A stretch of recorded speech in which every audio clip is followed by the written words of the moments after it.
News आपको स्वागत आम आलोचना चलती स्वतंत्र पाह्या राजनीति और ब्रेक को जीवा पूर्व जो आलोचना आम होता है स्वतंत्र पाह्या राजनीति जो दाबी विभिन्न दल तरफ उपस्थापन केवल पक्ष राजनीति छड़ा कौन ना राज्यर स्वार्थ छड़ा राजनीति यह पक्षरे अधिक रही जदि भी स्वतंत्र पाह्या मिलूँ आर्थिक सहायता मिलूँ जेपर्यंत ठीक भाव में कौन अनुदान हो जदि केवल ठीक भाव में विनियोग करा जाऊँगी से आर्थिक अनुदान कौन माने ना आम सहित अच्छा पंचानन कानून को शरद कर खारबल स्वाई और डाक्टर दामोदर राउत आप समस्त को पुणी थे स्वागत कर आलोचना को श्रीयुक्त कानून को आपको पास जावाक चाहिए जो कथा श्रीयुक्त खारबल स्वाई जो कथा उठेले जे वास्तव में एभली एक दाबी संपूर्ण रूपे ओडिशा कौन आवश्यकता ना जदि भी ए दाबी जदि भी पूरण होशार कौन उन्नति साधन हो पारना जो कथा सरकार तरफ कहुच्छी आवश्यकता रही जो जो क्लज देखा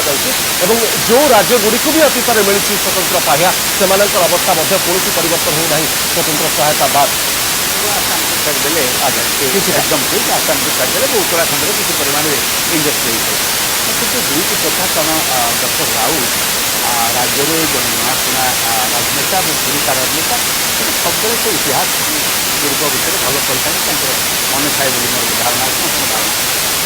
से जिते भूमि जाइए 2000 कौन से कथा कहू इरिगेशन कथा कहू मुझे कथा प्रसंगटी को आणुची से भेरीफाए करी आउ थे के बसला बेले कहे टीवी आगे चैनल आगे ये स्पीकर से समय स्पीकर अच्छा से समय पार्लियामेंटारी अफेयर्स मिनिस्टर अच्छा हाउस रे घोषणा करागला कि केन्द्र गोटे चिठी देखते केबिके जिले में जिते गुड़े हम इरिगेशन प्रोजेक्ट हम जलसेच अवस्था हम से 90-10 10% हूँ ऋण 90% हूँ जहाँ बर्तमान हूँ यार जो कंपोनेंट अच्छी स्पेशल फैसिलिटी गोटे प्रोजेक्ट होती ओनली वन प्रोजेक्ट जदि से जो 90-10 कथा को आम आभेल करवा ताहले आमे एक कथा कि डॉक्टर राउत से बुझे जब मुझे मिछ कहूए कहले कहले क्षमा मागिदेवी कारण कि स्पीकर अच्छा आज स्पीकर नुहति तेणु से मोर किसी करें नहीं बर्तमान ये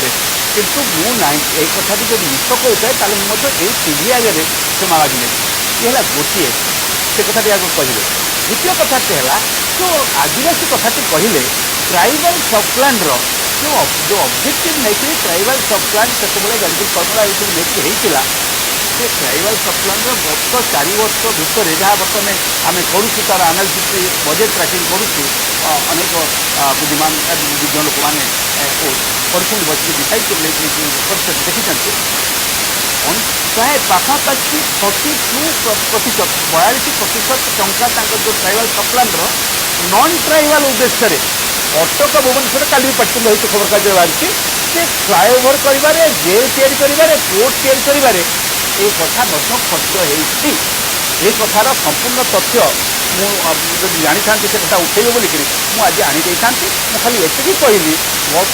4 वर्ष भितर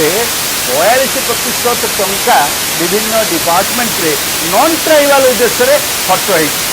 सत्य कि ना ये कथा कहे जदि आम ट्राइबाल जहाँ दाबी करुचे पैसा को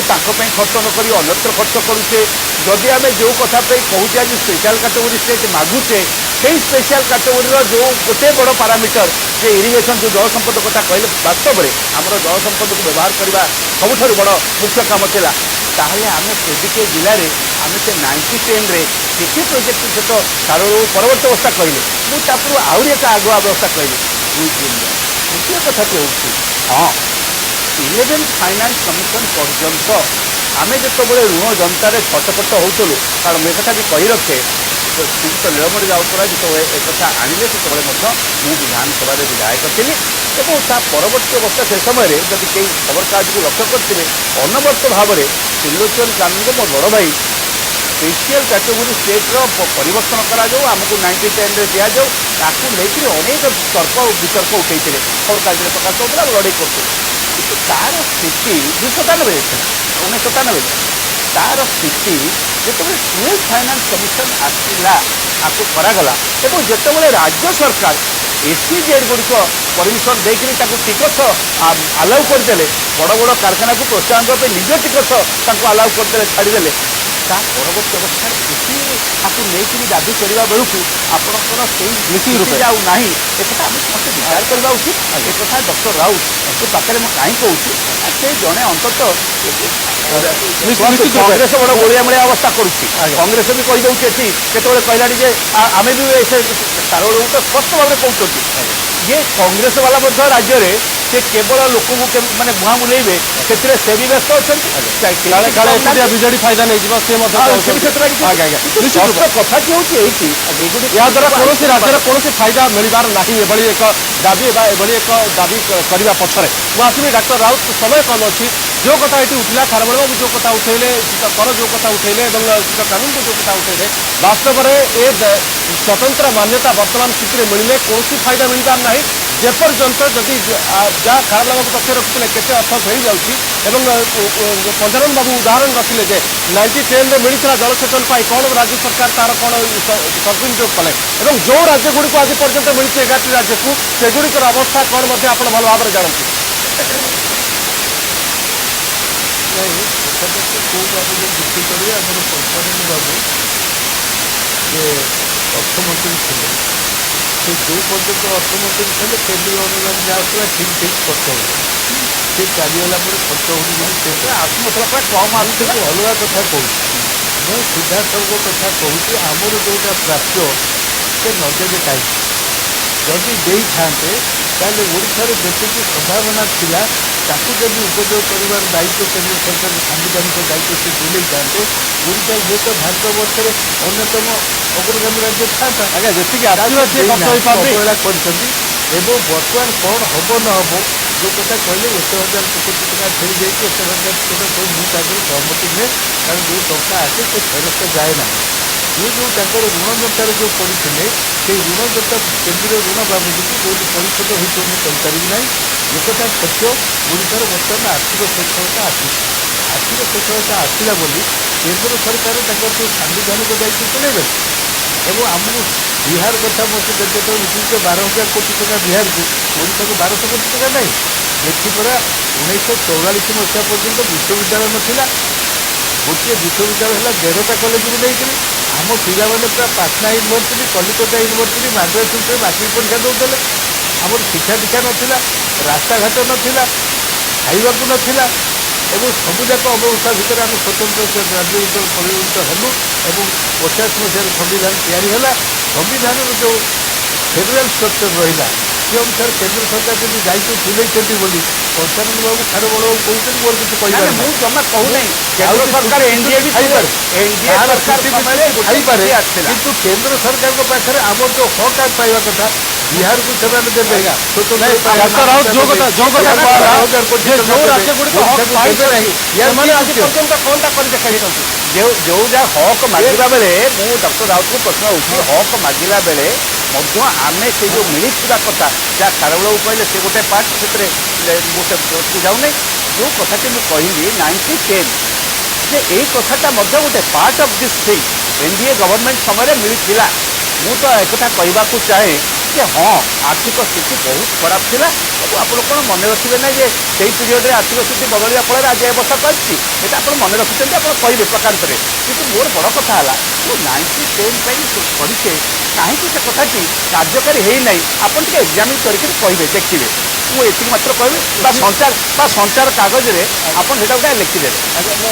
ଠିକ୍ ଅଛି ମୁଁ ଶୀତ ସ୍ୱାଇଁ ସମୟ କମ୍ ଅଛି ମୁଁ ଆପଣଙ୍କ ପାଖକୁ ଆସିବି। ଯେଉଁ କଥା ବାରମ୍ବାର ହକ୍ କଥା ଦାମବାବୁ ଯେଉଁ କଥା କହୁଛନ୍ତି ଏବଂ ବିଜେଡି ମଧ୍ୟ ଏ କଥା କହିବାକୁ ଚାହୁଁଛି ଯେ ଆମର ହକ୍ କାହିଁକି ଆମକୁ ମିଳିବ ନାହିଁ ବା ସାମ୍ବିଧାନିକ ଅଧିକାର ଆମକୁ କାହିଁକି ମିଳିବ ନାହିଁ। ମୁଁ ଭାବୁଛି ଯେ ମାନନୀୟ ଦାମବାବୁ ଭାବୁଛନ୍ତି ଯେ ଭିକ ମାଗିବାଟା ହେଉଛି ଗୋଟେ ବହୁତ ବଡ଼ ହକ୍। ମୋର ଖ୍ୟାଲ ପଡ଼ୁଛି ଯେ 1975 ମସିହାରେ ସବୁ ଭିକାରୀମାନେ ଢାକାରେ ସେତେବେଳେ ଏକତ୍ରିତ ହୋଇକି କହିଥିଲେ ଯେତେବେଳେ କି 2 ପଇସା 3 ପଇସା ତାଙ୍କୁ ଦିଆହେଉଥିଲା ସେ କହୁଥିଲେ ଆମର ହକ୍ ହେଉଛି ଆମକୁ 25 ପଇସା ମିଳିବା ଦରକାର। ଆମେ ସେତେବେଳେ ଆଶ୍ଚର୍ଯ୍ୟ ହେଇଯାଇଥିଲୁ। ସେଇଭଳି ଭାବରେ ବୋଧେ ଦାମବାବୁ ଭାବୁଛନ୍ତି ଭିକ ମାଗିବାଟା ହେଉଛି ଗୋଟେ ବହୁତ ବଡ଼ ହକ୍। କିନ୍ତୁ ଜବରଦସ୍ତି ଓଡ଼ିଆ ଜାତିକୁ ଭିକାରୀ କରିବା ପାଇଁ ଯେଉଁ ବିଜୁ ଜନତା ଦଳ ଏଇ ଯେଉଁ କଥା କହୁଛି ମୁଁ ତାକୁ ଖାଲି ଟିକେ ଉତ୍ତର ଦେଉଛି। ଯଦି ଆଜି ବର୍ତ୍ତମାନ ଓଡ଼ିଶାକୁ ସ୍ୱତନ୍ତ୍ର ରାଜ୍ୟ ପାହ୍ୟା ଦିଆଯାଏ କେତେ ଅର୍ଥ ମିଳିବ ତାର ଗୋଟେ ହିସାବ ମୁଁ ସଂକ୍ଷେପରେ ଖାଲି ଅଧ ମିନିଟ୍ରେ ଦେଇଦେଉଛି ଯେ ଆପଣଙ୍କର ଯେଉଁ ଷ୍ଟେଟ୍ ପ୍ଲାନ୍ ଆସିଷ୍ଟାନ୍ସ ଯେଉଁଟା ମିଳେ ତା ଭିତରୁ ଗୋଟେ ନର୍ମାଲ प्लान असिस्टेंट था से नॉर्मल प्लान असिस्टेंट हूँ 27,636 तार 30% स्पेशल कैटेगरी सेक्टर मान दिज्व 27,636 कोटी टंकार 30% केते देखु ताकू 11टा राज्य भितर बंटा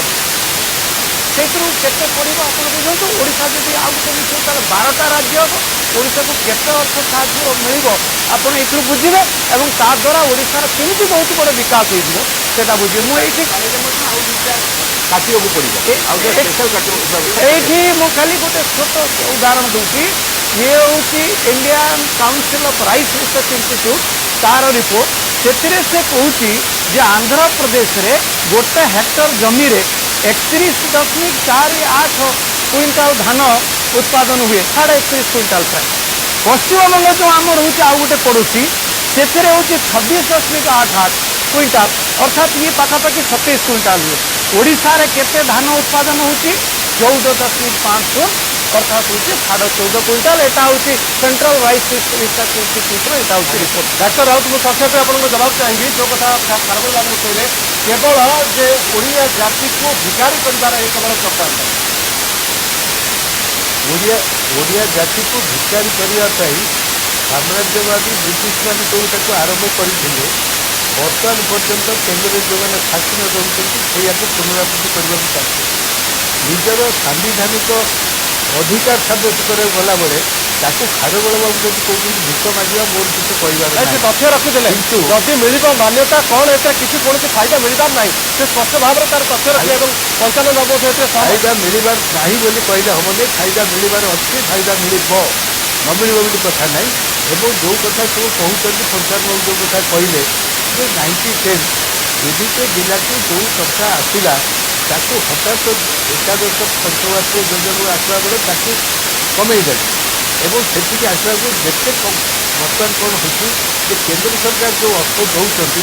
पक्षर गोटे गाइडलाइन दौरान से गाइडलाइनटा ये सहित गोटे कथा हूँ कर्मभाष खाद्याभास ईश्वर विश्वास सामाजिक चलन आइडेंटिकाल नुहे अल ओवर से राजस्थान में जोटा हम ये जो गोटे एनआरजी होती रास्ता जहाँ ओडिशा हो पार मिलियन वाइज कले से राज्य सफल हो पारा तेणु केन्द्र टंका देले असफल करने सागर गोटे नियम दौरान जोटा राज्यर अधिकार क्षमता से काया विस्तार कहवाक पड़ो जे आम जो हकटा चाहूँ से भिक मागवा नुहे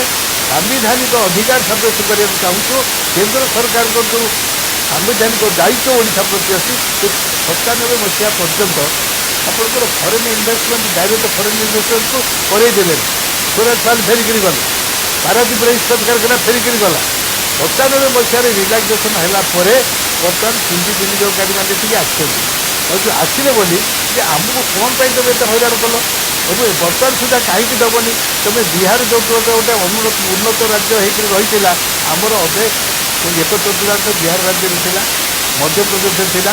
आंध्र था आमको से कई आम कथा बुझेनि आम भाषा एक भाषा नुह भी कहल आमर खनि खाता बंद कले एवं मागिला बेलू आमको दियो बोली से जाऊँ भिकारी ठीक अच्छे जो खर्च कर नपर कथा जोटा कहते से अपारगता हो पारे प्रशासन समालोचना करा जो राजनीति सब सजाड़ी दाबीटा उपस्थापन कले ठीक आगे अपरागता को सजाड़ी दाबीटा उपस्थापन कले ठीक होता दाबी के डेभलप समय कमित कर जो भाई भाव में कथा भिखारी मानसिकता एभली दाबी उपस्थापन करवा ए कथा को लेकिन सबू दल जो भाई भाव में आभिमुख्य आपई कांग्रेस हो बीजेडी हो बीजेपी हो समस्त